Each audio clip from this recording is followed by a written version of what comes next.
এই দেখো কি সুন্দর রঙটা হয়েছে, দেখো পেঁপে আলু আর ডিমে দিয়ে তরকারি। তো লাল লাল করে করেছি, পাতলা করে ঝোল করেছি। এই ডিম আর আলু পেঁপে দিয়ে কিভাবে ডিমের তরকারিটা আমি রান্না করলাম সেটাই তোমাদের সাথে আজ শেয়ার করব। আর গরম ভাতে এরকম পেঁপে আলু দিয়ে ডিম, পাতলা ডিমের ঝোল মানে দারুণ লাগবে খেতে। নমস্কার সবাইকে, কেমন আছো সবাই? আশা করি সবাই ভালো আছো। পাপিয়া আঁকির নতুন ব্লগ ভিডিওতে স্বাগত। তো পেঁপে আলু আর ডিম আমি সেদ্ধ করে নিয়েছি। ওই দেখো ডিমগুলো আমি খোসা ছাড়িয়েছি, আর আলু সেদ্ধগুলো খোসা ছাড়িয়েছি, পেঁপে সেদ্ধ করা আছে। আর এখানে আমি টমেটো গ্রেট করেছি, পেঁয়াজ আদা রসুন গ্রেট করে রেখেছি। আজ কাঁচা লঙ্কা দিয়ে করব না, আজকে ঝাল ঝাল লাল লাল করে করব ডিমের তরকারিটা। তো সর্ষের তেলেই করব। আর মশলা নিয়েছি জিরে গুঁড়ো, হলুদ গুঁড়ো আর নুন, ধনে গুঁড়ো আর সর্ষের তেলেই রান্নাটা করব। কড়াটা চাপিয়ে দিয়েছি, গরমও হয়ে এসছে। এবার আমি সর্ষের তেল দিয়ে দেব। তো সর্ষের তেল দিয়েই রান্নাটা করলে ভাল লাগে, তো আমি সর্ষের তেল দিয়েই করি। এটা গরম হয়ে গেছে, এরপর একটু আমি হলুদ দিয়ে দেবো, তাহলে ডিম ভাজলে ডিমটা সাদা সাদা দেখায়, কেমন দেখায়, সেই জন্য একটু হলুদ দিলে রঙটাও ভাল লাগে, দেখতেও ভাল লাগে।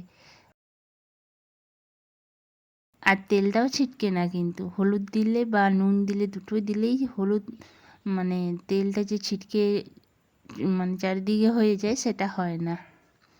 তো দেখো ডিমটা দিতেই একটু লেগে যায়নি। কড়া যদি ভালো করে গরম করা হয় তাহলে একটু লাগবে না। তো খুন্তির সাহায্যে আমি কেটে দিচ্ছি ডিমগুলো একটু একটু করে, যাতে নুনটা ভিতর পর্যন্ত, ডিমের ভিতর পর্যন্ত যায়। তো ডিম ভাজতে বেশি টাইম লাগে না। তো ডিমগুলো আমার ভাজা হয়ে গেছে, এবার একটা একটা করে তুলে নেব। তো খুন্তির সাহায্যে এক হাতে তোলাই যাচ্ছে না, পড়ে পড়েই যাচ্ছে।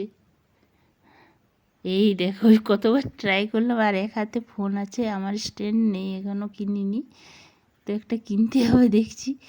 এই দেখো ডিমটা অবশেষে নামিয়েছি। এবার ওই তেলেই আমি কি করব, ফোড়ন দিলাম, 5 ফোড়ন আর শুকনো লঙ্কা, নুনটা পরিমাণ মতো দিয়ে দিলাম।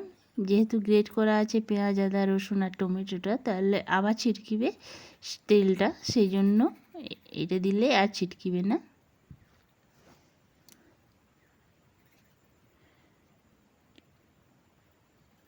তো মশলা বলতে আদা রসুন আর পেঁয়াজ আর টমেটোটা ভালো করে তেলে একটু কষে নিচ্ছি, বেশি কষবো না, একটু কষে নিচ্ছি যতক্ষণ না তেলটা ছেড়ে যাচ্ছে।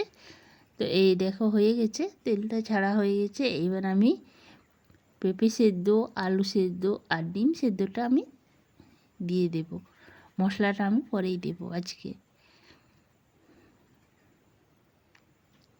তো এইভাবেই আমি ডিম রান্না করি। তো তোমরা কে কীভাবে রান্না করো শেয়ার করো, কমেন্ট করব, দেখব আর রান্না শিখব। তোমাদের কাছেও আমি বাড়িতে ট্রাই করব, সবাই সবার রান্না ট্রাই করব একে একে, সবাই একসাথে থাকবো। আমাদের ইউটিউব পরিবারে সবাই একসাথেই থাকবো জোট বেঁধে। তো আমি ডিম পেঁপে আলুটা দিয়ে দিলাম। এরপর আমি দিচ্ছি হলুদ গুঁড়ো, মশলাগুলো দিচ্ছি হলুদ গুঁড়ো, তারপর দেব আমি অল্প একটু লঙ্কার গুঁড়ো, বেশি দেব না, বেশি দিলে বেশি ঝাল হয়ে যাবে। যেহেতু আজ কাঁচা লঙ্কা দিইনি তাই আমি গুঁড়ো লঙ্কাটা একটু বেশি দিলাম, নয়তো আমি খুব কম গুঁড়ো লঙ্কা দিই, ছোটো বাচ্চা খায় সেই জন্য। আর দিলাম ধনে গুঁড়ো, জিরে গুঁড়ো, নুন দেওয়াই আছে আগে। তো এবার জল দেওয়ার পরে পরিমাণটা দেখে আবার কম বেশি যা হয়েছে দেখে নেব। যেহেতু টমেটো বাটাটা আছে তার জন্য একটু হয়তো নিতে হবে।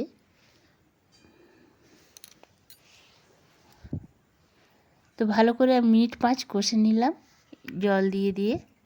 এবার আমি পরিমাণ মতন জল দিয়ে দেব।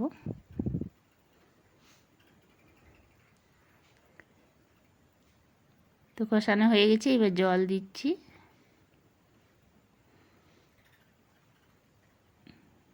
আর যেহেতু পাতলা করে ঝোল করব, লাল লাল করে ঝাল ঝাল করে, সেই জন্য একটু জলটা বেশিই দিলাম। মানে কষা হবে না, পাতলা ঝোল হবে, গরম ভাতে জমে যাবে।